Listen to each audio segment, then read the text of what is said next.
Hey guys, Tarke here, and welcome to our first new recording of the new year. Hope you all had a wonderful New Year's.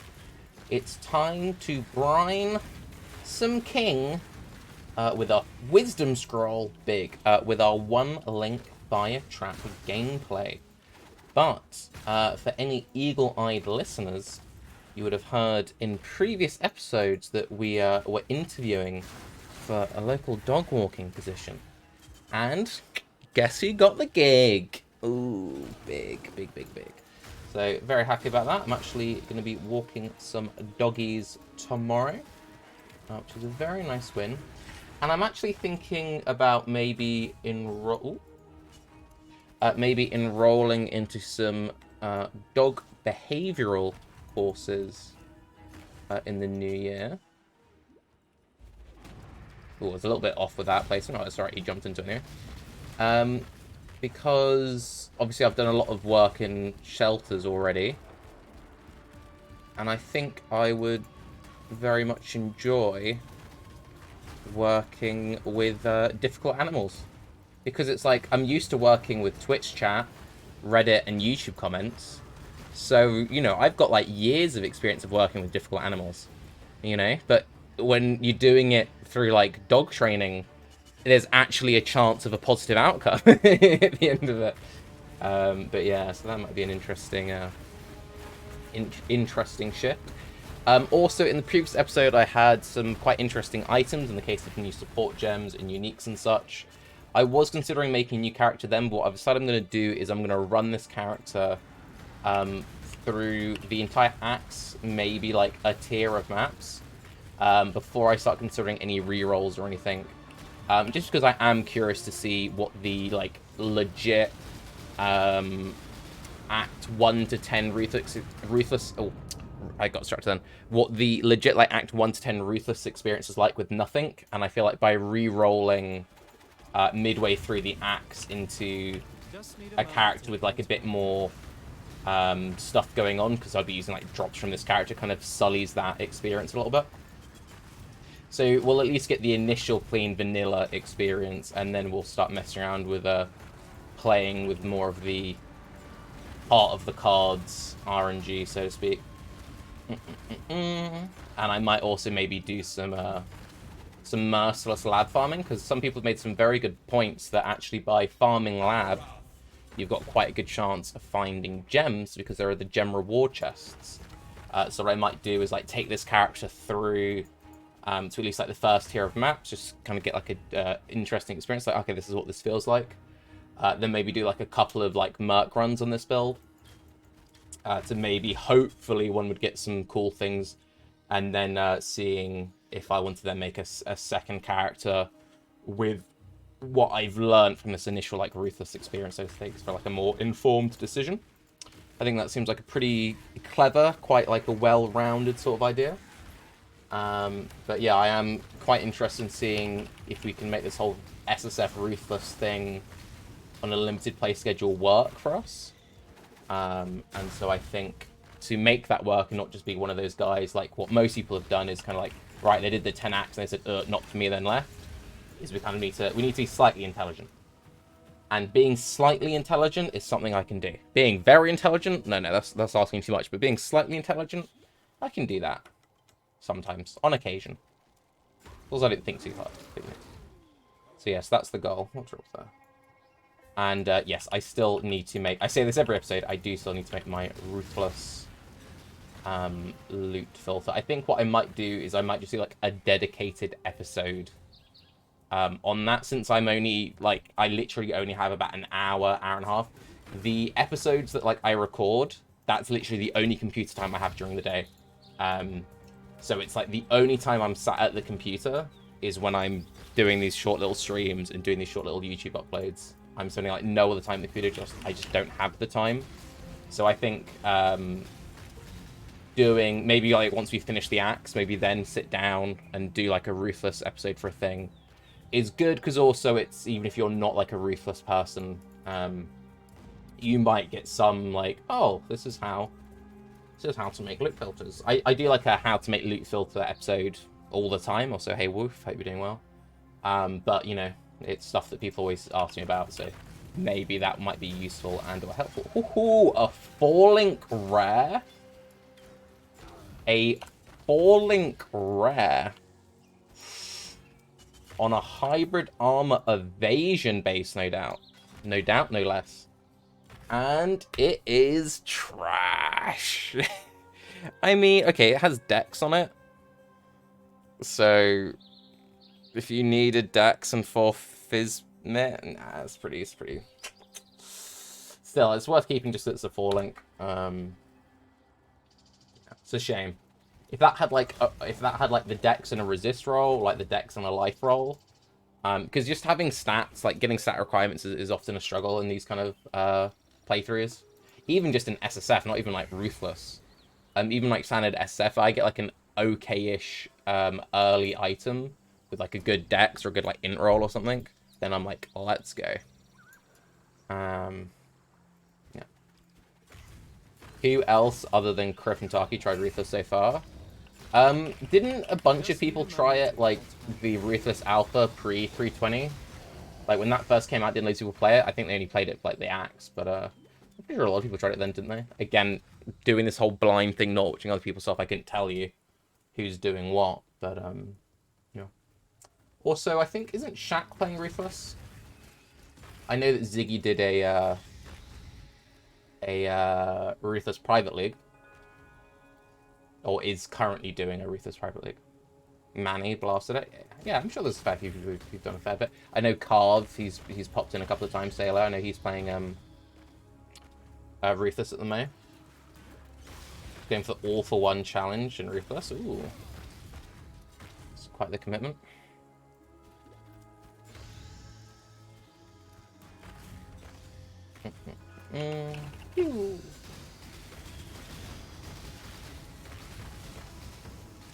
Pick that up because it's 14% superior qual. That will be one of the... I'm trying to work out in my head what I want the threshold to be. 10% minimum, maybe a little bit more. But yeah, getting those blacksmith skins, maybe starting at 10% and then cranking that up as I start to build a bit of an initial base of blacksmith and whetstones. By initial base, 20. 20? Big. Probably, I need to get in the habit of just picking up every pair of boots, because that's probably worth auging.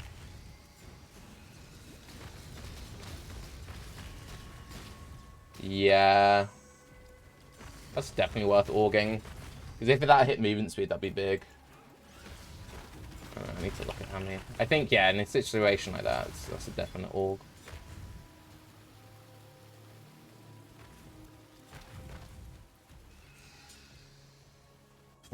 Right, we'll do this, then we'll go back, getting our skill points. We did cheeky little organ and booties. I need to look at what my org count is at. Then reevaluate. Maybe that might be a bit wasteful. I don't know. It might be a little too reckless. I think if I've got more than 6 orgs, it's worth thinking about. If I have less than 6 orgs, then it's not worth thinking about. Because that's only good to me if it hits above 15% movement speed. But if it does hit above 15% movement speed, then that's great. Also, I suppose it also depends on what my current cold res is. Yeah, so my lightning is my lowest res, and my current boots do give me lightning. So maybe that's a hodl, actually, just because of the resist-ish. I need to be using my siphoning trap more often. Ooh.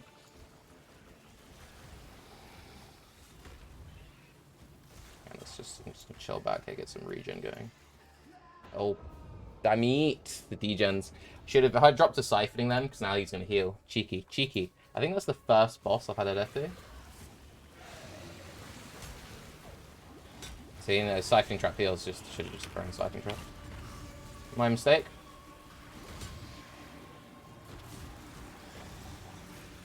Could have also used a portal then, I suppose, and talked to the Flask lady.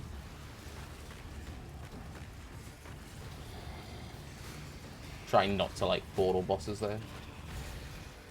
Heavy belt, it could be nice. Blue scepter. Ooh, 1 to 5 lightning damage, big. 2 energy shield? Yo. Big. 2 whole energy shield? Are you mad? It's a definite org right there. 2 energy shield. Let's have a look at the, yeah, 4 orgs. No, that's a vendor. We'll keep those though. Oh, that's a vendor. And not that one. That one. Good tidings. A lot of travel nodes, unfortunately, but we're starting to get into like actual nodes. Go through this, get Mage Bane, get some suppression going, then probably grab these nodes up there. I'll grab Life as well. Probably come across into Sentinel and Skill Effect Duration. This is like a bit of a doddy bit of the leveling. I mean, we need the decks anyway for our stat requirements, so reading through the decks isn't wasted, but it's not very exciting nodes, obviously. It's just kind of like, eh, just there. Not exciting, you know, it's not sexy. No one gets hyped for reading through stat nodes, but when you need the stat nodes, it's good stuff. Oh, find a movement skill. Jumping across that. That's the thing, Ruthless gameplay is, if you're someone who enjoys bridges, if you're into architecture, I think you should play Ruthless, because like if you play normal Path of Exile, there are so many cases where you just you don't care about bridges. You just flame dash. Whereas if you're a bridge enthusiast such as myself, you get excited when you see a bridge because you're like, I see you, bridge, I appreciate you, and now I'm going to cross past you, you know? Proper bridge etiquette. Like here, see this log? I appreciate this log. Right? This is good vibes. This is architecture. Look at that. This is good, natural. A beaver might have put that together, you know? Maybe the apes themselves, they needed a crossing. You know, this is good, wholesome, family values. Nice bridge crossing, you know. Here, look at this. This is nature at work. See these apes, the way they cross that bridge? Oof. Good vibes.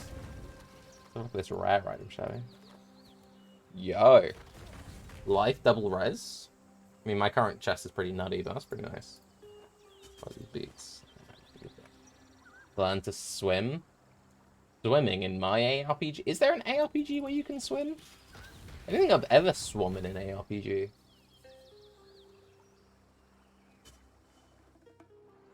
There are a couple of like watery areas that you can kind of like squelch through. But I don't think I've ever played an ARPG with swimming animations. Not just like a water zone, like an actual like, no, we are swimming. Like, I'm struggling. I'm trying to think of one. Okay, definitely there's no swimming in any of the Diablo games. There's no swimming in Titan Quest. There's no swimming in Grim Dawn. Unless there was a DLC that I've forgotten. It's possible there could have been the swimming DLC that I just missed. Yeah, not in Sacred.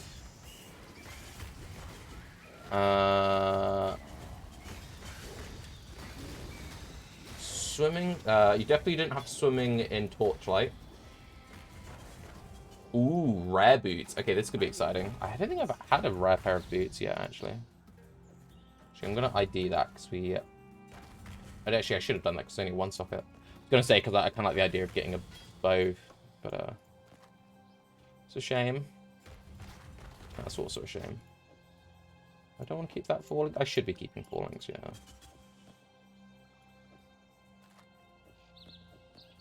A bit of inventory management. Got a nice chunk of evasion. Swimming ARPG.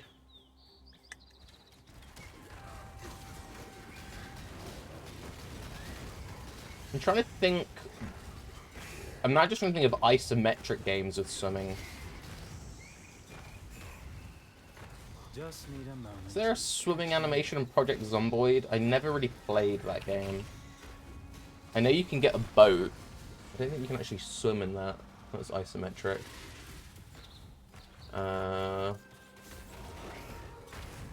Isometric games with swimming.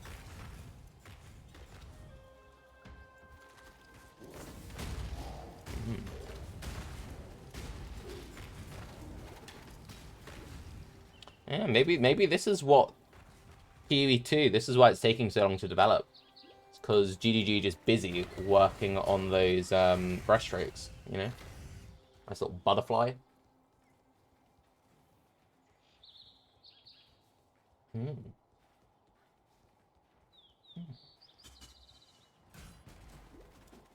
think I'm going to spend all night now just trying to work about Jagged Alliance. Oh, actually, no, what about Dark Alliance? Dark Alliance is an ARPG. Didn't that have a swimming animation? The Baldur's Gate Dark Alliance games? I feel like they might have done.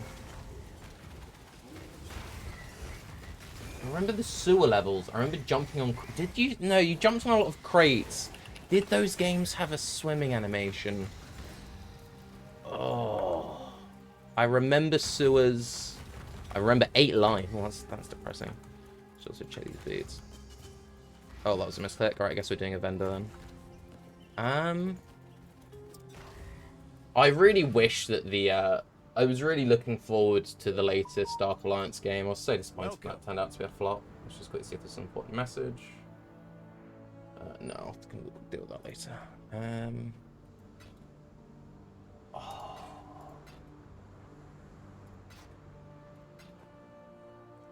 Maybe I need to get into game development just so that we can one day have a swimming-based ARPG. Like, the people need what the people need.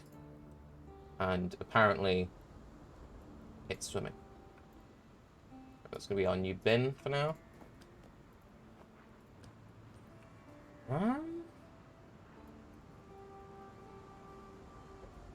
Okay, how about this? I can't think of a swimming example. What about bicycles? Are there any ARPGs where you ride a bicycle? I remember being, like, mind blown by San Andreas because you could ride a bicycle, and for whatever reason that was like a really big deal for me. I thought that was the coolest thing ever, that I could ride a bicycle in San Andreas. And now when there's bicycles in games, I don't like... Okay, calm down, man. I don't get that hype. But I feel like the first time you ride a bicycle, not in like a BMX game, that doesn't count. Oh, actually, would I be hype? Okay, would I be hype if in Red Dead Redemption 3 you could ride a skateboard? That would be cool. That would... How old is the technology? Would that fit? Was there skateboards in the Wild West?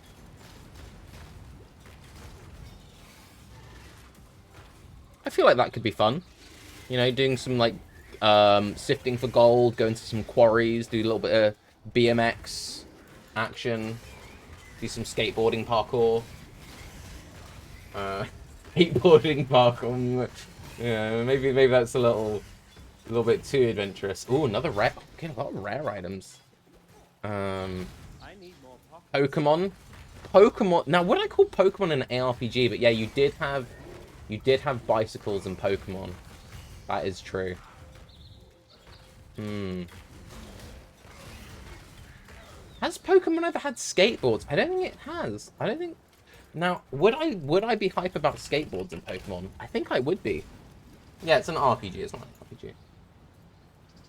Though it does have loot. You know, you are looting things. You can equip items on your Pokemon. It's got repeatable random battles.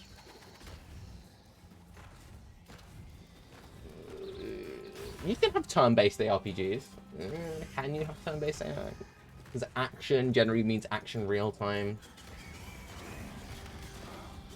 Yeah, would you allow the classification of a turn-based ARPG? Can you think of any examples of something which is... Like, something like Darkest Dungeon? I know that's a very different would you ever classify that?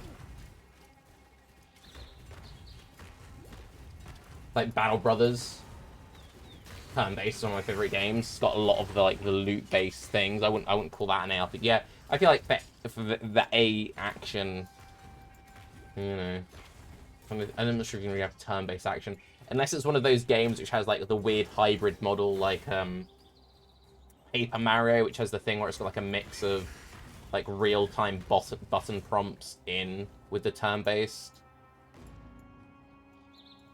But even then, I wouldn't really call that action. Yeah. Do you count Baldur's Gate as an action ARPG and a double ARPG? No.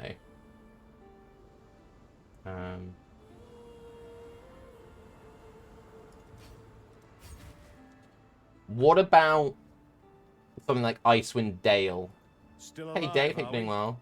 Because that was much more combat orientated. Could we ever consider? Oh god, where are these good boots at? Would we ever consider that? No. No. Quite a lot of flat damage, 31 to 55. We'd have the int, but yeah, that'd be better than our current one. I'll keep hold of that, since that is a lot. Right. I'm not gonna ID that chest. I'm not gonna ID that chest either. Stay sharp out there. Too much talking still, I think. I thought you would. That was right to me. You talking about Icewind Dale and like, wait, too much talking? That's also what's the topic I just got in. I was trying to work out if there's ever been an ARPG with swimming animations. And then I started talking about Baldur's Gate Dark Alliance because I remember there being sewer levels. And then I'm like, no, I'm pretty sure there isn't actually a swimming animation in that. And then we started talking about bicycles. Then I said, would skateboards in Red Dead Redemption 3 be cool?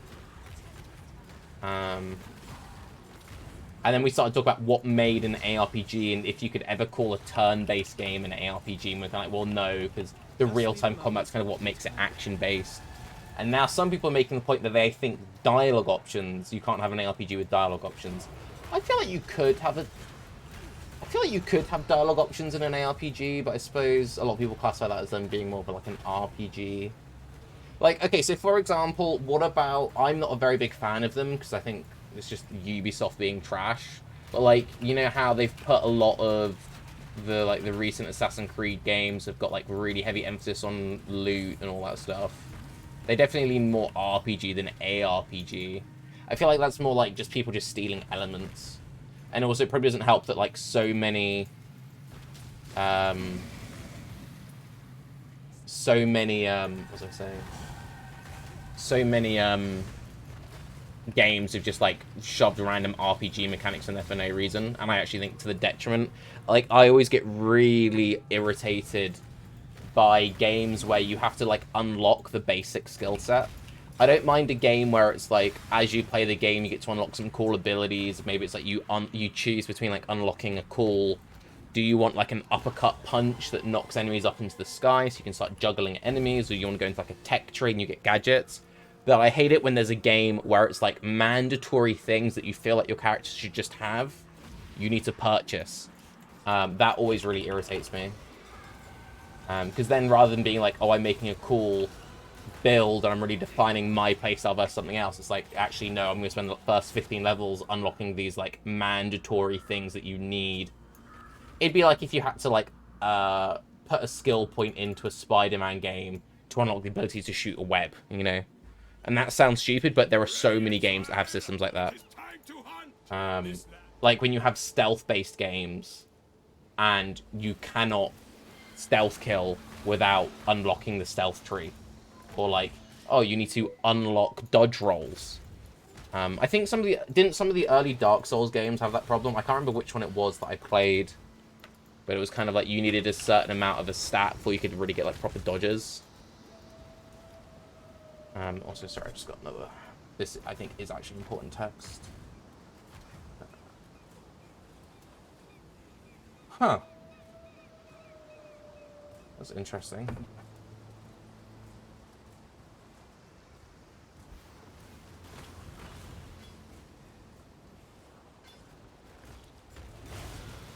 Okay, do we have any dog owners in the chat? I'm slightly confused. So, hey, Seth. Awake for a stream? That is big. Okay, any dog owners in the chat, or anyone with the concept of what crate training is? Because I've just gotten very confused by a message. So, as I said, I've been doing some dog stuff, and I'm looking into dog behavioral stuff recently. Aspiring dog owners, feel free to chime in on this topic. So, yeah, I'm looking into maybe doing a couple of dog behavioral things, and I recently got a message from someone who was having problems with their dog, right? And it's their daughter's dog. It's a bulldog, so it's a big, strong, it's a lot of dogs, it's a bulldog. And they're having problems with it trashing the house when they're out. And obedience problems. And also, there's 2 young kids in the house. And I said, okay, well, it sounds to me like the most important thing to do first would be to crate train the dog. And for people who aren't aware of what crate training is, it's basically where you have like a crate that you can close. You make it like a really cozy environment they like being in, put their favorite toys in there, their favorite beds or whatever. And so when you need to, you can send the dog to its crate. You can close the crate. So if you need to go to the shops, whatever, or if there's like a high pressure environment in the house, that the dog is safe and everything's secure, right? Because they said they were having issues with like the dog tearing the house apart when no one was home, and this, that, and the other, right? So I said, sounds like they need crate training. I got a message back saying, oh no, the dog is crate trained. If the dog is crate trained, then why are you having issues with the dog tearing your house apart when you go to the shops? Because surely you just put the dog in the crate? Like, yeah, ideally, you'd want it so that you could leave the dog not in the crate. Like, ideally, you'd want a dog that doesn't tear your house apart. But if you have a problem with the dog tearing the house apart, a very quick solution would be to put it in the crate. But yeah, it's probably just, the dog probably doesn't have enough stimulation. It's probably bored. Too much energy, isn't getting stimulated. So it'd probably be like, take it for a long walk, make sure it's getting proper socialization with other dogs.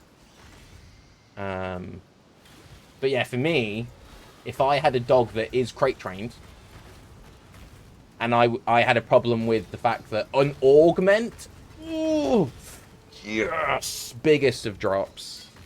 Also, hey, Rack, I hope you're doing well.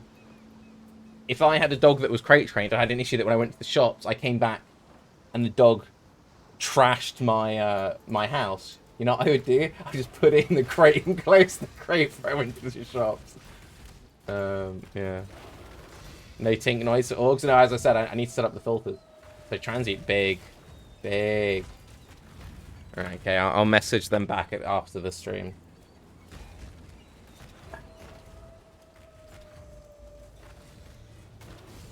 We had our dog in his crate for a year plus while we were at the house as a puppy, then so decided to let him out slowly while teaching him boundaries. He doesn't touch anything, it's not his now. Yeah, exactly.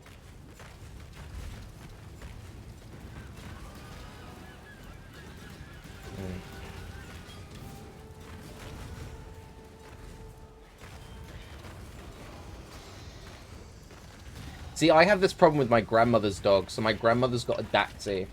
I spoke about this a little bit recently.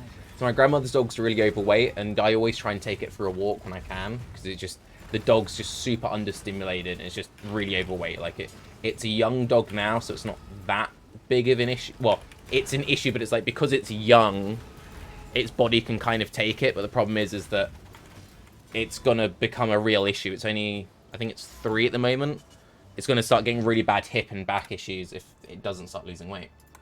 And so I keep telling my nan, like, you know, we need to really watch Harry's diet. We need to be really watching, making sure that Harry's shedding some of this weight now so he doesn't have issues long term. And so my nan spent loads and loads of money changing all of his dog food, changing all of his treats, changing everything to, like, super specialist diet, blah, blah, blah, blah, blah. Great. The dog is still gaining weight, because whenever my nan eats anything, she gives half of her meal to the dog alongside the dog's usual food, and the dog never gets any walks. So it's like, right, okay.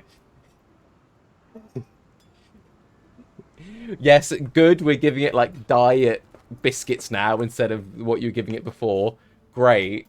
You know, but it'd be like if you were trying to lose weight yourself and you're like, no, but I'm on Diet Coke now.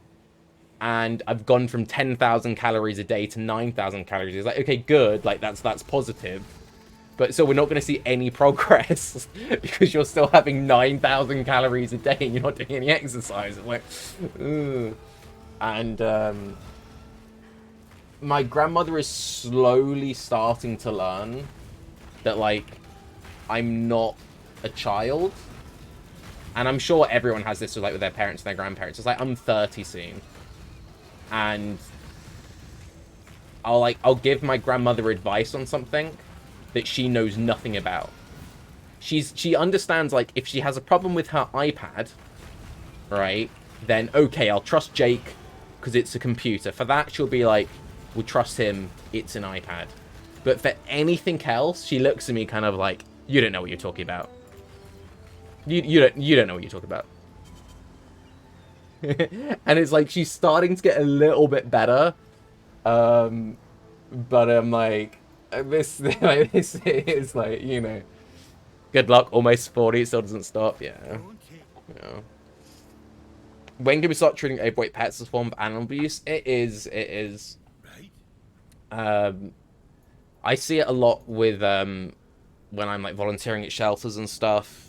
And also I've spent some time with like hanging out in dog groomer salons and stuff, and obviously with that you have loads of problems with people with like super overweight dogs. And it's like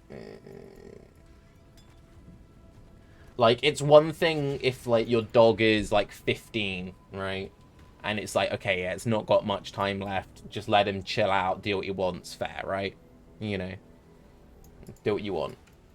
If the dog was like under the age of 4 or 5 and it's like really overweight, it's like, oh man, come on, like this isn't good. Because it's just gonna make, like, they're not happy and they're just gonna get really bad problems later on. And also it gets harder to correct it as they get older. We used to have really big issues at the shelter because I was in a cattery, and we used to have really big problems with like 12-year-old cats that were obese, and trying to put a 12-year-old cat on a diet.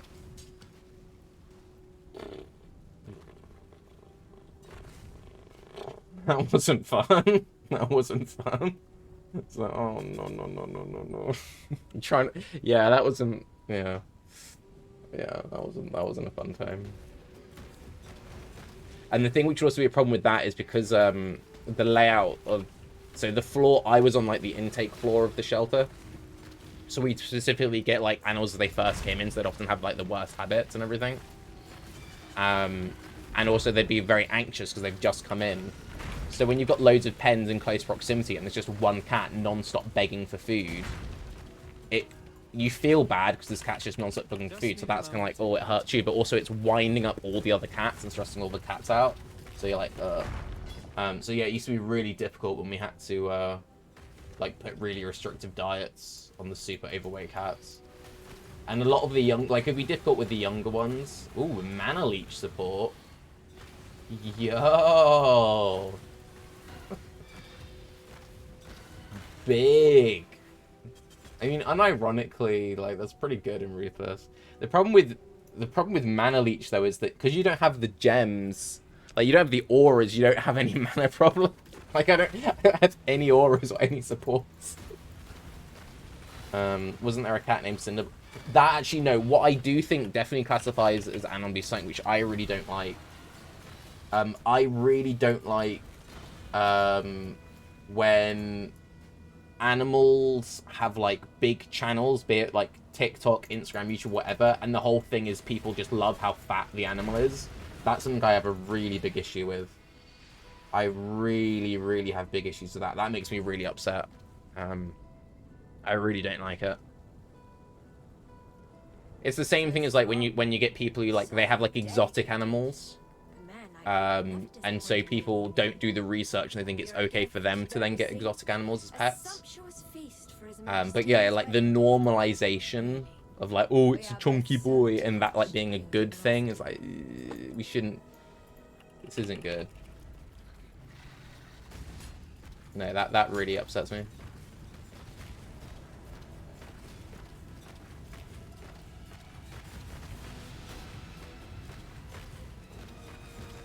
And again, it's like, it's one thing if you've got like a bit of a greedy cat, you know, and it's just like a bit chunky, like, oh well, you know. But yeah. Ooh, ooh, ooh. But when you've got like a seriously overweight like husky or something like that, that makes me sad. I think I've spoken about this on stream before, but I don't like it. So obviously I live in London, but when I see like border collies and stuff like that, and it's like, you live in a flat. Why do you have that dog? It's like, what? Again, I have the same problem with people who get like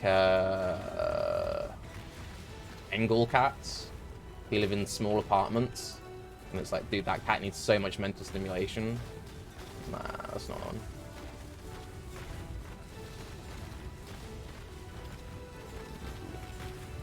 Responsible pet ownering. Fields fun, mans. Just got 6 ink and 10 fuse. Wait, you've got 10 fusings? Give. 10 fusings? It's pretty easy. Let's see if this bow is good. No. Still hoping to get like a 3-4 link +1 bow. In case I'm not doing any toxic rain stuff down the line. If anyone's playing Ruthless. Very good. Okay, how are we doing on time? Oh, not that long. Alright, we'll do a bit of Act 7. It's because we started midway through Act 6. It kind of threw off that like 1 act per episode thing that I was doing. Keep your wits about. I'm afraid. Go with courage. Also, I should be getting into the habit of checking vendors, because you randomly find like 5 links on vendors quite often. Like, you'd be surprised actually how often you find 5 links and stuff like that on vendors. Is trade possible? There is trade. I'm doing SSF though. But yeah, that is trade as an option. 5%. Keep 18.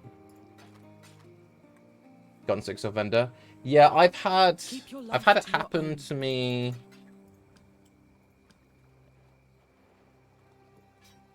I'm trying to think. I think I've had maybe 3.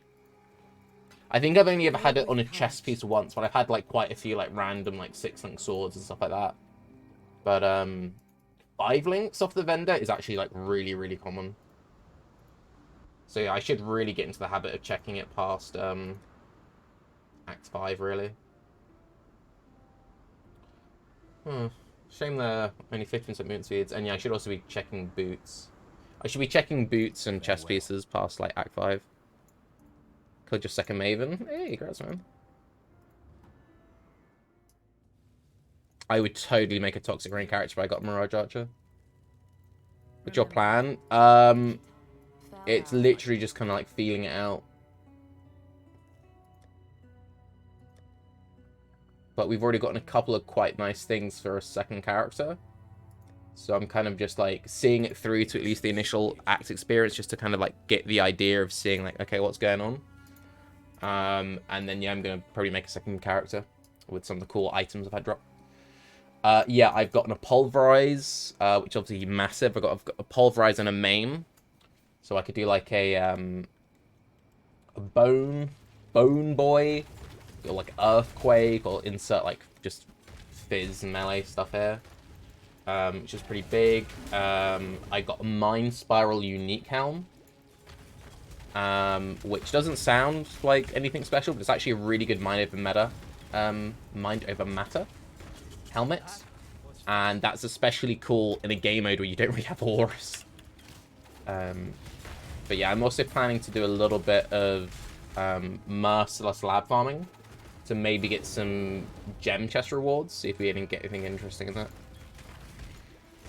Don't normally play characters past 94. Got 2 to 97 in this league already. Oh, that's interesting. What was the last time you played a non-chaos bow trap build?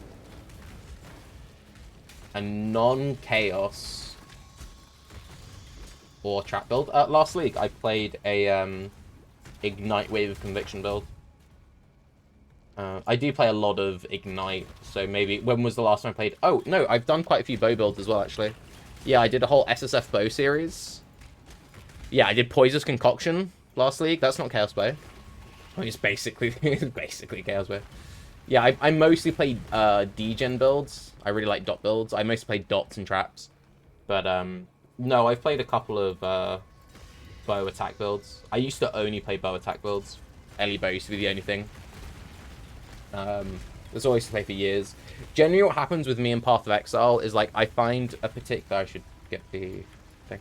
I tend to find a particular playstyle that I like, and then I'm like, cool, I like this, and I just play that. Do you ever make a siphoning trap build? You can do pure siphoning trap builds with, like, weird divergent gem setups. That's probably one of my biggest issues with PoE, is I hate how... I didn't miss it in here, did I? No. I really dislike how alt gems work in an SSF environment.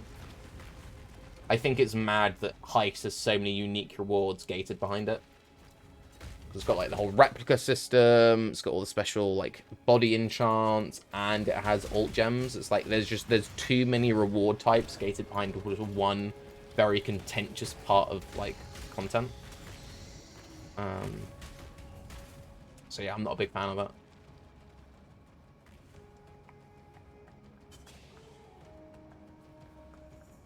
There we go. I had that conversation. He doesn't work at GGG anymore, but he used to be relatively high up there. And I was someone who actually kind of liked the initial implementation of Heist. I've kind of not necessarily soured on it, but I feel like it hasn't held my attention very much long term. It's kind of like if I have a character which is good at it, I might do it in SSF, but a lot of the characters I've been playing recently haven't been good for it. It's like if I'm playing a Raider build in SSF, and yeah, I can knock out a bunch of Heists, no problem. But I think it can be a bit kind of like binary in its gameplay, which isn't the most exciting. But yeah, I was having this conversation with him about it, and he was saying that he thinks it's probably one of his biggest failings is the fact that it has like too much incentive behind it. There are too many different rewards, which no, I'm not going to say who it was, because he might not want me to share that. It was someone who used to work there who was relatively high up. I'm not sure if you'd even use the word senior, but he had a pretty important role there. And yeah, we were having that conversation. He was like, yeah, I think that's a bit of a failing. You used to play bad builds. What? I'm not going to say that I don't play bad builds. What makes you say I play bad builds? What? You might want to... No, that's what I'm saying. Like, it's this... that's the problem. It's you feel bad if you're not doing it because it has so many unique rewards behind it. It's the same issue that Delve had for a long time. When fossils were the best way to craft, it felt really bad to do any other kind of crafting in SSF. Because you're like, this is inefficient, I should just be doing Delve. And, like, Harvest had that problem. And that was a big reason why I didn't particularly like Harvest. Is, I feel like when one system is so much inherently stronger than everything else, it's very easy to build resentment towards that.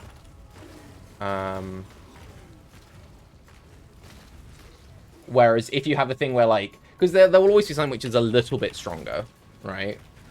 But when you have it where one thing is just so much stronger than everything else, you feel like if you're not doing that, you've made a mistake.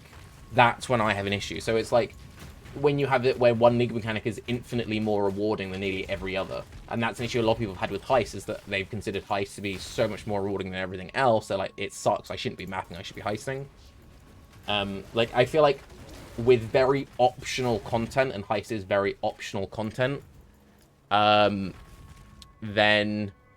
it should only have, like, place uniques, and that should maybe be its only thing. Because then that's special enough thing where it's like, if you want that, yeah, you go and do that. But I think having the heist uniques and the alt quality gems, I think that's too much. I think there's too much drive with the currency on top to be like, you have to be doing this. Weren't you the CA and Weird Traps one trick pony? CA is a good build. Traps is a good build. I think saying, why do you only play those builds is fair, but I wouldn't say that traps are bad. Like, what? Traps are like meta as hell at the moment.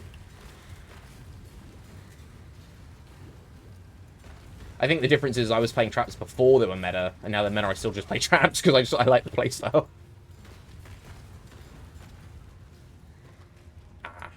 There's always good melee builds. Like, there have always been and there always will be good melee builds. It's just the problem is it's often like just a small handful of melee builds, and people are like, no, that doesn't count, or like, no, I don't like that one. I can't remember who it was, but there was a guy on Twitter who went on a massive rant. This was like a couple of years ago. It was maybe like 2 years ago. And he was calling me an idiot because I said that, like, well, melee is actually pretty good. What league was it? I can't remember which league it was, but it was like, we were going into a league start. And I'm like, I mean, we can't pretend that melee isn't viable when a lot of the racers are, like, racing with melee for, like, top 100s. And, like, a lot of the best players are doing it. And he was like, you're wrong, you're a fucking moron. And I'm like, well, Steel plays this and, like, wins races a lot. You've got people like Khan. And I listed off, like, all these people who, like, race with these builds and often do really well with it. And he was like, no, you're a fucking idiot. None of these people ever win, like, a 100 with this. You're so wrong. And then literally, like, a week later, the league started and Steel won. Like the 100 race, I think playing like Bleed Lacerate or something. And then I'm like, hey dude, and they're like, no, Bleed isn't a melee build, you know. You know, cool. So yeah, it's, you know, it's just there's lots of moving goalposts. So like you'll list off a bunch of like good melee skills, and people are like, no, that's not melee. No, that's not melee. The thing is what you consider good, I consider really bad. I think it's more about the standards. Wait, so you think that trap builds... Again, not my SSF trap builds. Wait, are you saying... Like, trap... But, like, what is a good build? You talk about, like, builds that are, like, some of the most, like, budget uber boss killers? Or are you talking about, like, can run this map with nutty map clear... and you used to farm, like, 20 headhunters in 2 days. But, like, even then people do that shit with Seismic Trap. And, like, Seismic Trap has been nerfed to fuck. And Seismic Trap is still an excellent skill. Like, Fire Trap Ignite was big. Cool. And probably is still big. Thank you very much, Lector.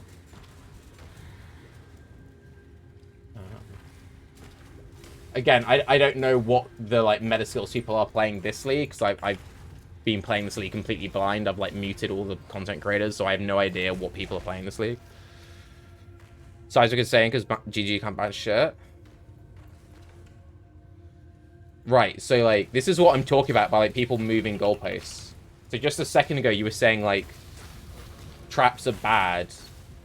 And then I'm like, yeah, but this trap skill's nutty. And you're like, yeah, but that's because GGG is shit. It's like...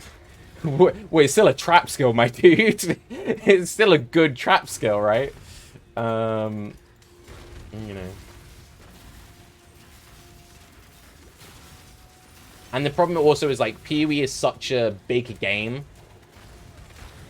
that there's, I should just log out, I picked up thing, yeah. PoE is such a big game, and there's so many different, like, ways to monitor, like, what is considered good or not? Like, is it something that is a bossing build with investment?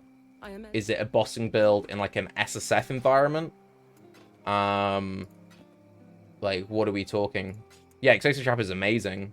Like, Jun has been playing a lot of Explosive Trap and winning races with it. Lightning Trap can do Ubers. I was doing SSF. I did 2 SSF Lightning Trap league starts recently, clearing all the base content in the game with it. I'd say that's pretty good.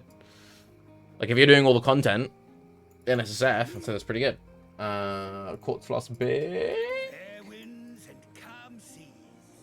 And then again, Ignite Fire Trap was like a super meta skill that people are using to farm Ubers with like no investment whatsoever. All the RF builds, RF is pretty meta, right? Use Fire Trap for their single target because it just does so much damage. Ice Trap is really, really good. Ice Trap took a slight hit when Arch Nem first came out because so many things were freeze immune, and one of the cool things about Ice Trap was the fact that it did so much damage and froze everything. And you get a lot of people now who play alt element Ice Trap, so they completely ignore the freeze just because it does so much damage. So what is the bad trap skill? Right. Blade Trap is kind of a meme, but like with the right setup is good. But I would say that's like the memeiest of the blades. Fusing. Just need a moment. But I feel like we've just listed every single trap skill and been like, yeah, that's good.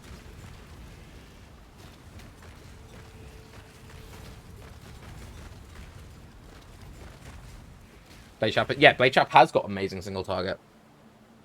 And I think that's like the memeiest of traps, right? So we're like, Seismic is busted, we all agree. And then Fire Trap is good, because obviously it's good because it sees so much use in so many different environments. Lightning Trap is probably the weakest of the trap skills, but it has the best clear, and you can still push it. Like, the damage potential is still there to push it into doing all the endgame content. So... good by what margin? I don't know. You need to... So this is one of the things that has always annoyed me about streaming, is I'm trying to have a conversation with you, right? And I'm listing all the examples of when these are good, and you're like, yeah, but on what... Like, you're not giving me any benchmarks. Like, you're not like... Like, I'm giving you solid examples and, like, use cases, and, like, this is when this player, who everyone agree that, like, someone like John is a good player. Everyone agrees someone like Dan is a good player. Like, this is when they've done this and they've done that with this thing, and this is it clearing that content, and we've all agreed, like, yep, that's true. And then you're like, nope. So, oh, oof. It's that lightning being undercapped. John won with explosive because he's an insane player and got Omni. Right, but, like, would he, in a racing environment, have used that skill and planned that build when he wants to win a race unless he thought it was a good build? If a competitive player who cares about competing, right, has chosen a build at league start in an SSF race environment for the specific reason of I think this can clear all the content, and then they clear all the content and do really well in the race, you can't just be like, well, that's only because they're really good. Like, there must be a reason why they picked it. They must think it's good in some element, in some aspect, you know? And it's not like he's the only person who's ever played Explosive Trap. Like, Explosive Trap has been a good skill for a long time. Like, the amount of times me and Octavian have spoken out Octavian... there have been times me and Octavian spoken out... No, the amount of times me and Octavian have spoken out how cool Explosive Trap is, and, like, he's someone who loves Explosive Trap and used to play it all the time in hardcore, because he's a hip... Okay, I feel like you're like, this is a pointless conversation, because I've said, give me an example of what you think, like, what is your qualification, and you're like, yeah. So I'm just gonna stop engaging with you until you start, like, behaving like an adult. Yeah.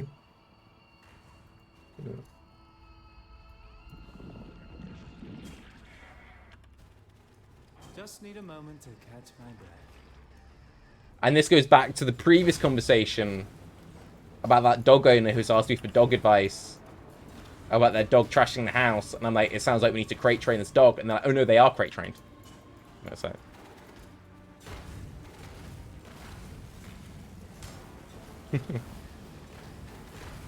Thank you very much for 53 months. It's a very long time. So you haven't watched any... No, I've literally gone as far as I've muted every single PoE content creator on Twitter. So for all I know, there could be, like, people messaging me every day, like, hey, dude, hope you're doing well. Or like, hey, Tarke, I want to give you, like, $1,000. What's your PayPal? And I wouldn't know because I've muted them. But yeah, so I've muted them all on Twitter. I've blocked them all on my YouTube. I've not been watching any streams. I've blocked the Path of Exile Reddit. I'm doing this completely blind. Just because it's just an interesting experience. Yeah.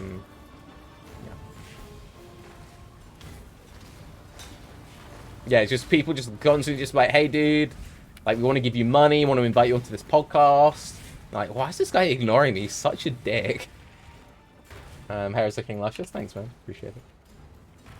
I don't know what I'm gonna say to this person.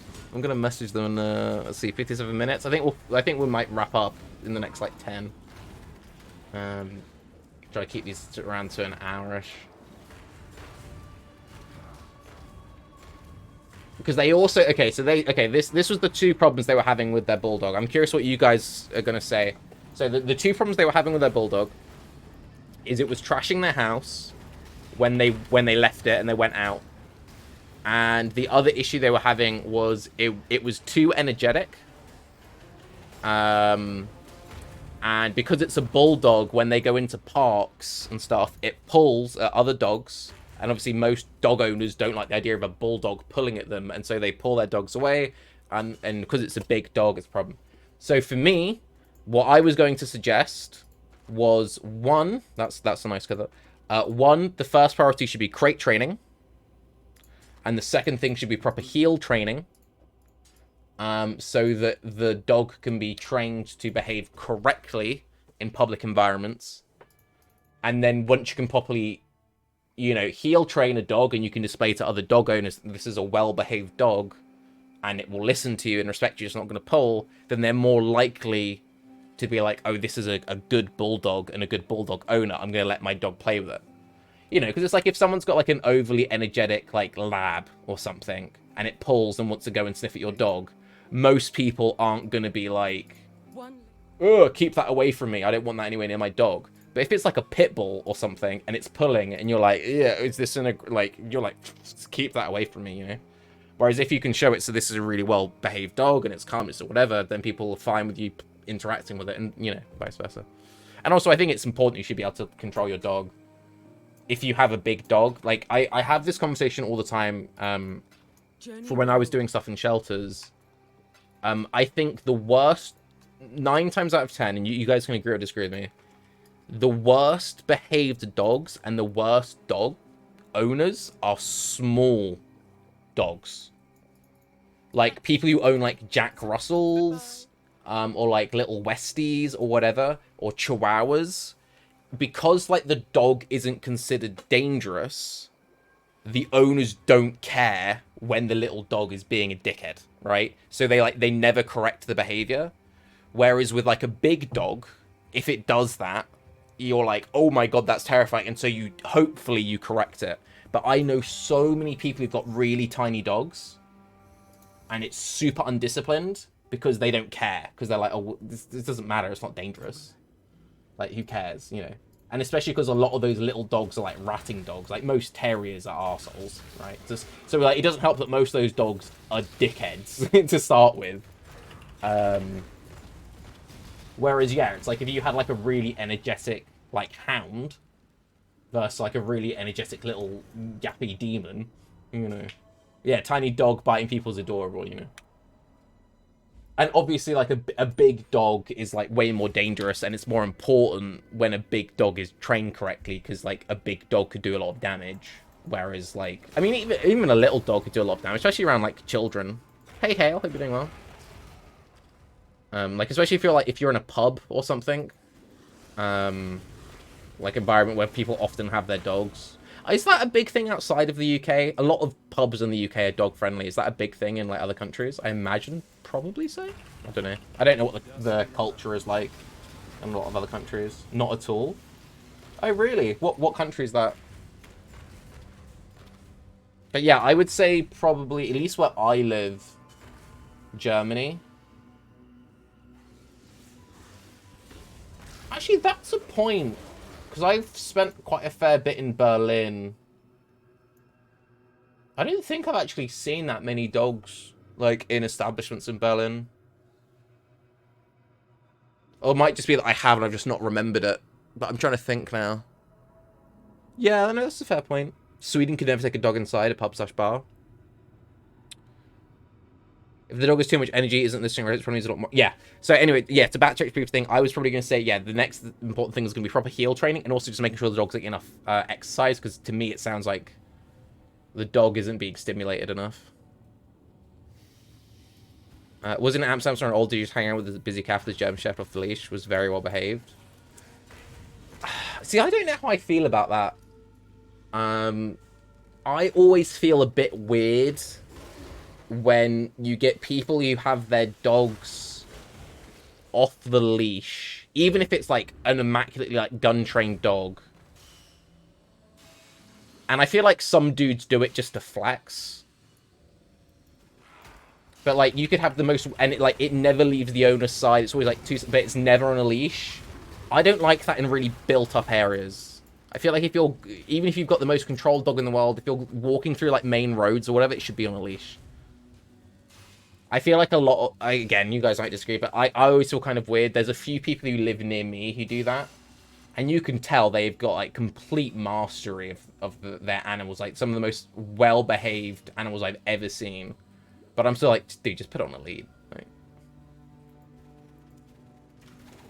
Just put on a lead. And I'm not saying all the time, right? But I'm just saying, like, if you're, like, walking around in, like, a city center or something.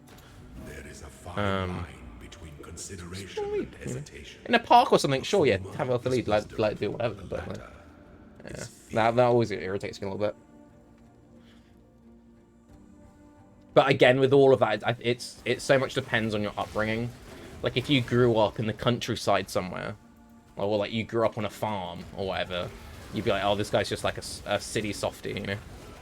And again, depending on what country you live in and this, that, and the other. That's one of the things that I find quite interesting about, someone asked the question earlier, like, what do I think about pit bulls? So pit bulls are an illegal breed in the UK. There are 4. Pit bull, oh, can I remember what they are? It's like pit bull and then 3 mastiffs. It's like a Chinese Mastiff. Oh, I can't remember the proper names. It's like a Chinese Mastiff, an African Mastiff. I can't remember what the other one is.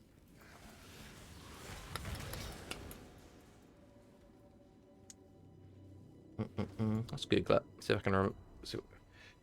4 illegal dogs UK. What is it? Pitbull, Japanese Tosa.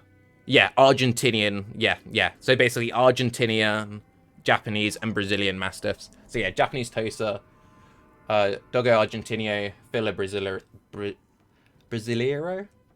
Anyway, but yeah, basically, yeah, three Mastiffs and a Bulldog.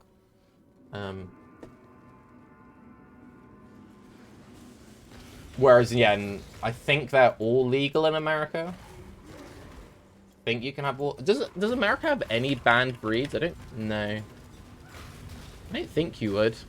I think I would find it quite funny if you did, considering your guys' whole thing for gun control. Are there any illegal dogs US? Oh, some states? Yeah, I could see that.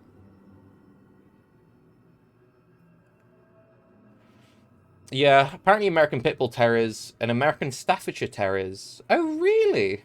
See, staffs in the UK are fine, but I guess is there a difference between an American and a British staff?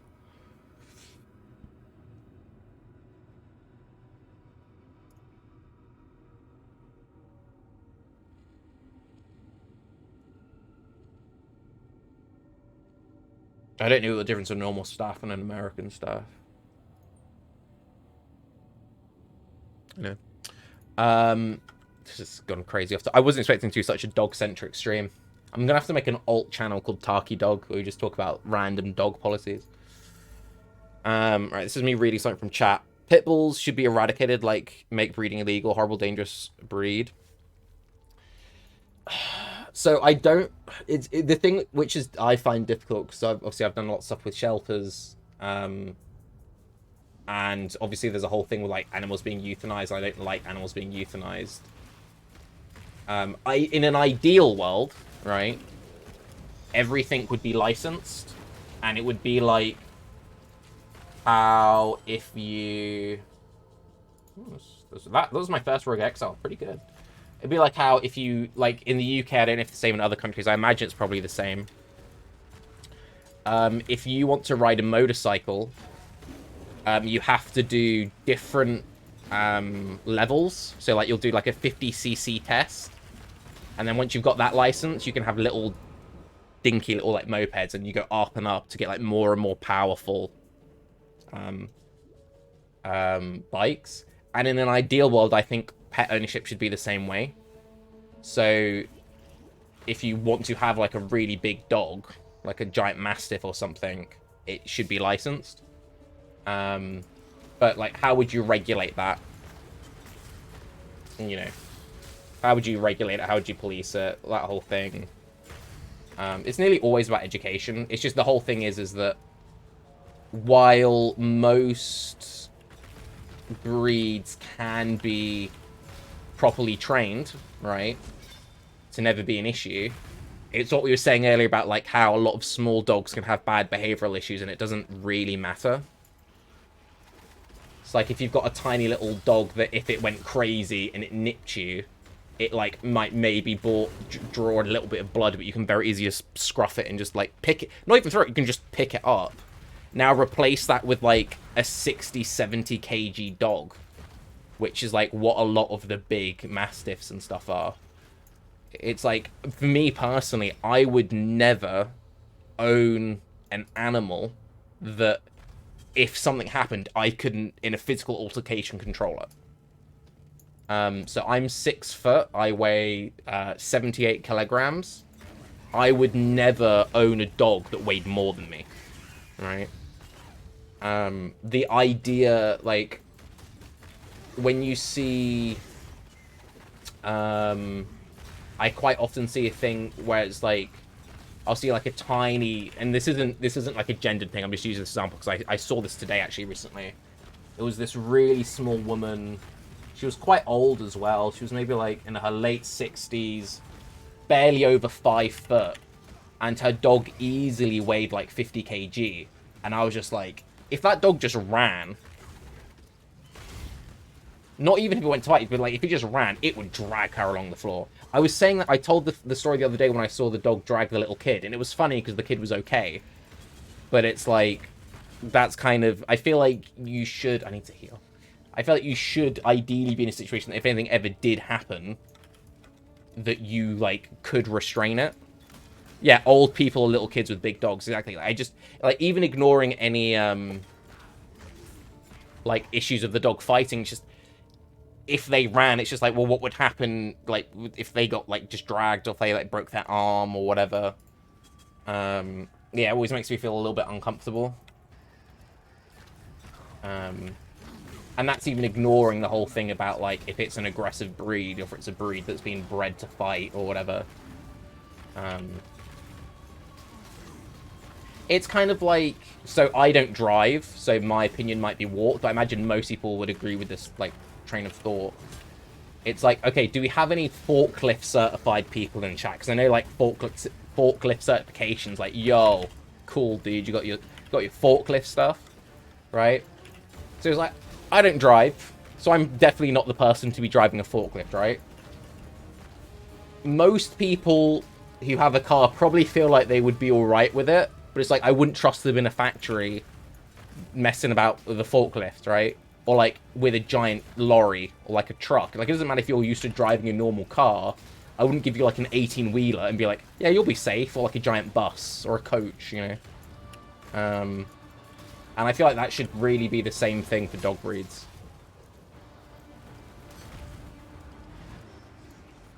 If a dog goes all in, your height won't matter, even strong comes straight. No, of course, obviously training is the most important thing, but I'm like it. What am I trying to say? Obviously, training is the most important thing, but at the same time, it's what I was saying earlier about like if something ever did kick off, I would at least be semi-confident that I could probably restrain to some extent. Like, I might get injured, I might get bitten during it, but it's like, I would much rather my chances with, like, a 50 kg dog than, as I was saying earlier, like, one which was the same weight as me, or heavier than me, or, like, someone half my size with a 50 kg. You know what I'm saying?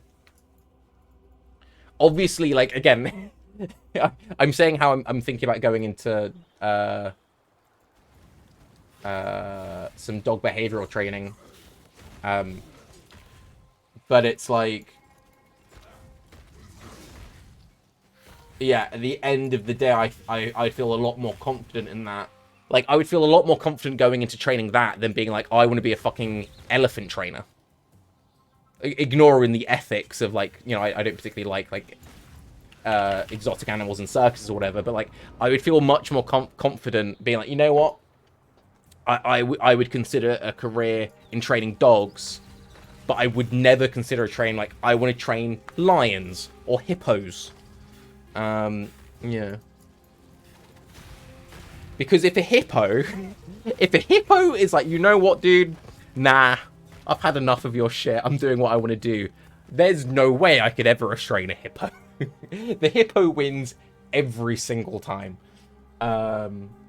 Every single time. And again, that's not me saying that I think that I could take a mastiff, because, like, a lot of those big fighting dogs, yeah, it will mess you up every single time. But I would rather a mastiff than a hippo. I think this might not still be true, but I think hippos are responsible for the most deaths in terms of, like, exotic African creatures. Because there's a big thing with, like, hippos just, like, rampaging through villages and they just screw everything, or just like, oh, you're in a car? Well, I'm a hippo, screw you. Like, hippos are nasty bastards. Really nasty bastards. Yeah, super territorial. Just need a moment to I'm convinced that Ruthless is making Tarke crazy. Have I said any? I think I've been pretty, like... Oh, I was too busy doing inventory management instead of paying attention. I think I've been pretty well reasoned today. I don't think I've done anything too wackadoo out there. I think we're gonna go for Big Bear Lady and then finish up the stream there, by the way. So if you've got any questions or, like, conversation things, let's try and round up for the bear vibes. We are getting very close to it. Just do it with Vendor. Most terriers are bred to chase down and kill vermin. Yeah, what's that in reference to? Sorry, what are we talking about?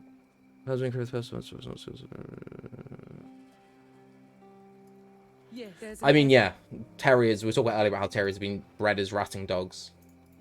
It's like, for example, my grandmother's dog that I was talking about earlier is a Daxi, and they were bred to fight badgers and, like, get into burrows and stuff. So they got their really long legs.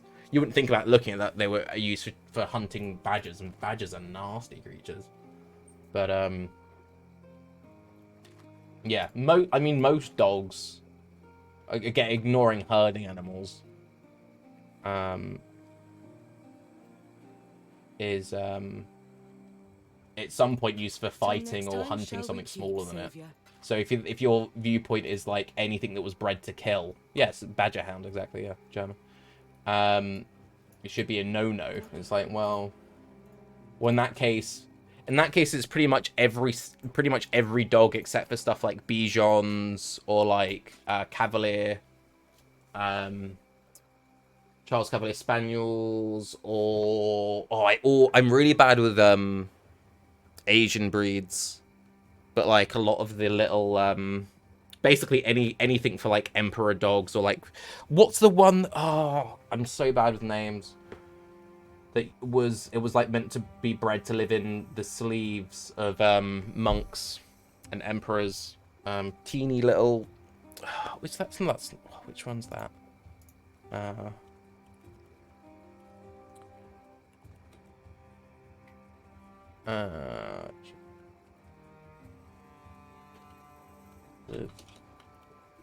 Monk Sleeves. Pekingese. That was it. Pekingese. And that was Chinese, not Japanese, sorry. Yeah, Pekingese.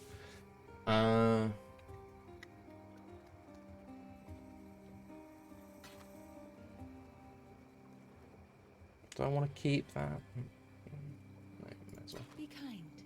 Might do something with. I have enough inventory space. Ooh, that's interesting. Keep that. You what? Keep your wits about you.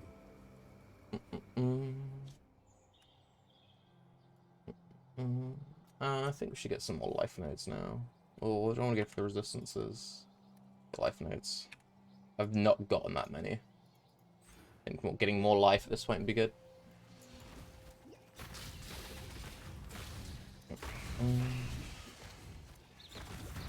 Oh, give me some rares. Give me some rares, unique boss. That's not a rare item.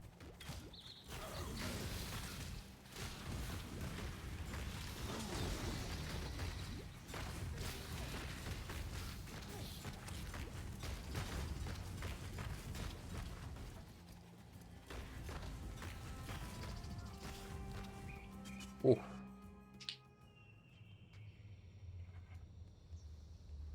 Rares are indeed rare. That is true. Rares are indeed rare. Feels good, man. And uniques are certainly unique. I've had 2 so far. We had the ring, the sun based on ES threshold ring, Valerium, if I remember correctly. Can't remember what that item's called. And we had Mind Spiral.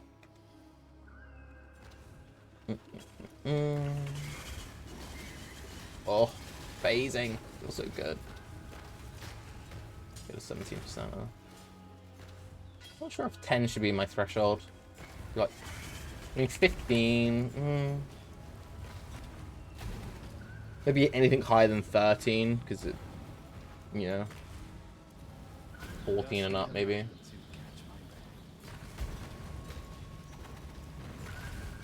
Because it's about thresholds. Like, there's no difference in getting vending 314 items or 315 items.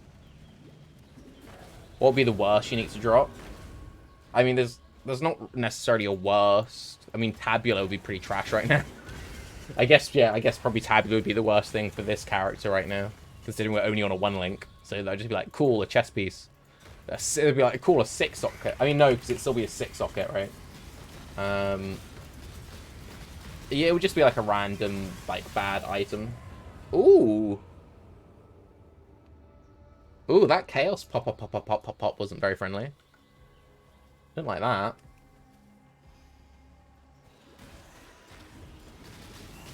RF. Oh, yeah. Yeah, no, RF is really good in Ruthless. I've been thinking that Bane is probably, like, one of the best skills in a, like, a League start Ruthless environment. Because you can get loads of... Oh, it's my first heist there. You can get... We'll open the next episode with the heist one. You can get loads of curses for free. And it's like you can get a 4-link Bane running on your first character with no drops. Which is pretty lit. And Bane is already like a pretty good starter build. So getting a guaranteed 4-link skill with nothing is pretty amazing. Just from the axe. Should pick that now, just so we don't forget about it later. 25. Oh wait, no, sorry, 252 rogue markers. Oh, we're laughing in the bank.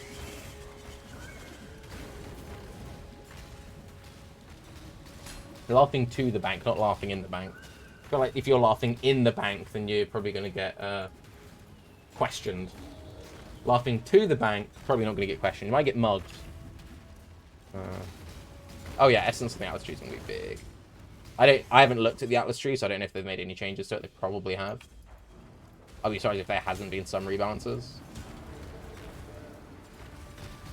Then we will find out when we get to that point. We're doing this ethically, we're doing it blind. Good old Brothel, give me them skill points. Ooh. Found out this guy does a little bit of damage when you actually like have to go against the boss, eh? Haven't been using my flammability. I forgot that I even picked it up, to be honest. Because I just had it as a random drop, so I've not been in the habit of pressing it. There we go. Right, so are we missing... Right, we'll get the remaining Fireflies and finish up there. Done much Sanctum? No, I've been waiting till I get more movement speed going. I was doing it beforehand, but it just got really rough.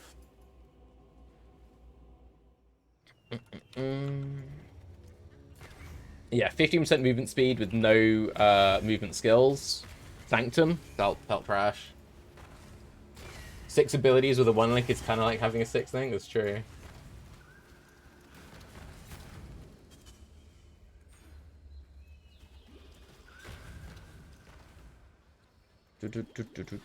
Yeah.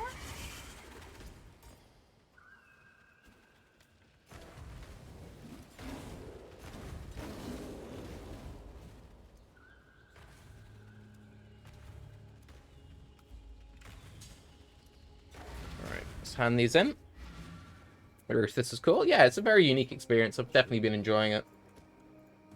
It's different. Different is fun now and again. Would I want to do Ruthless every single league? I mean, maybe, to be honest. I could definitely see a world where that happens. I could definitely see a world where like I alternate between like SSF and just normal SSF softcore one league, then Ruthless the next. I think that could be a really fun way of swapping between it. Getting like more of a variety in my gameplay. I could see a world where I do Ruthless only. Just have to see how fresh it feels. Long term, I think it also depends on what leagues GGG makes. Like if GGG kept making leagues like Forbidden Sanctum, where it's really punitive not to have movement skills, then that would be less cool. So if the next league was super movement heavy, then I would probably do normal SSF next league. But if the next league is more well reasoned, or maybe there's some changes to how movement works going forward, then I could see myself be a Ruthless only gamer. But anyway, I'd like to thank you all for hanging out. I hope you're all doing well. If you've missed any of this, it will be up and full on YouTube if you've been watching the YouTube series all the way along. Thank you. Appreciate you.